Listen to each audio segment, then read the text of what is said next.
Caribbean nations are demanding reparations for slavery from the royal family.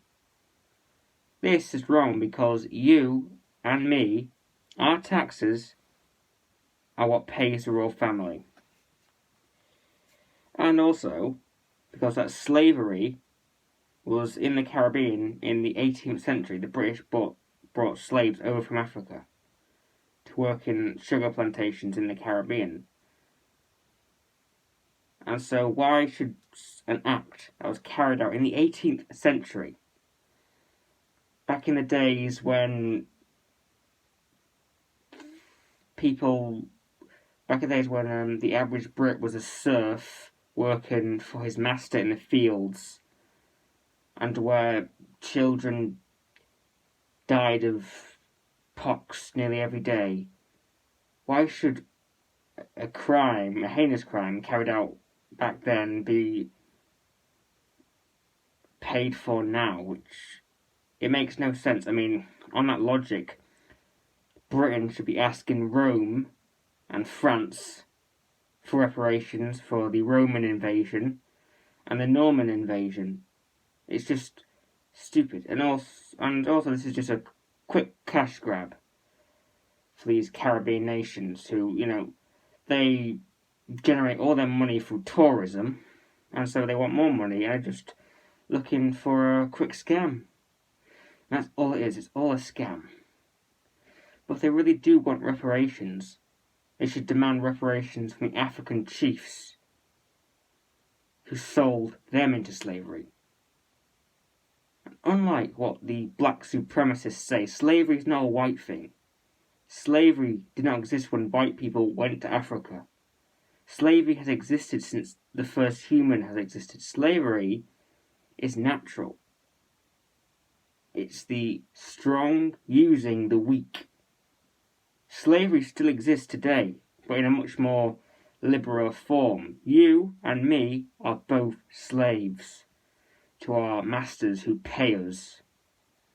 And sure, we can leave our jobs, we can find a new job, we can leave our work anytime we want, but we're still slaves. We're still working day and night, endlessly, for money. We're slaves. We're all slaves. Slaves to a job. Slaves to a religion.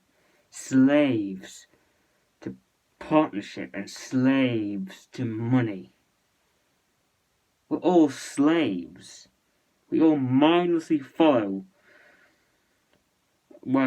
our leaders, whether they be rich businessmen, priests and imams, or lifestyle coaches. We're all slaves.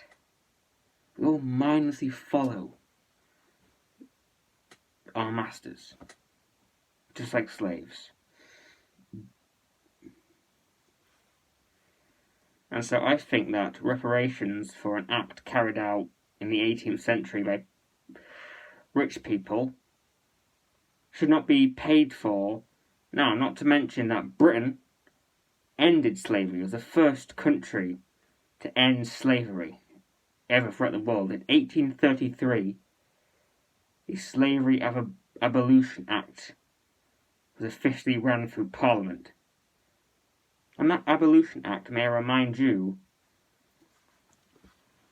was campaigned for famously by a black man from the Caribbean who freed himself, taught himself how to read, came to England and became an abolitionist.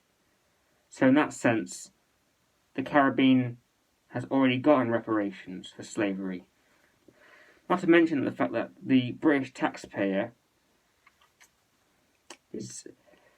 gives thousands of pounds a year through the government to the Caribbean nations for tourism. Indeed, in Port George, the capital of the Caribbean, the British government have plans to renovate it into a tourist hotspot using the taxpayer money from you and me. So it's already getting reparations.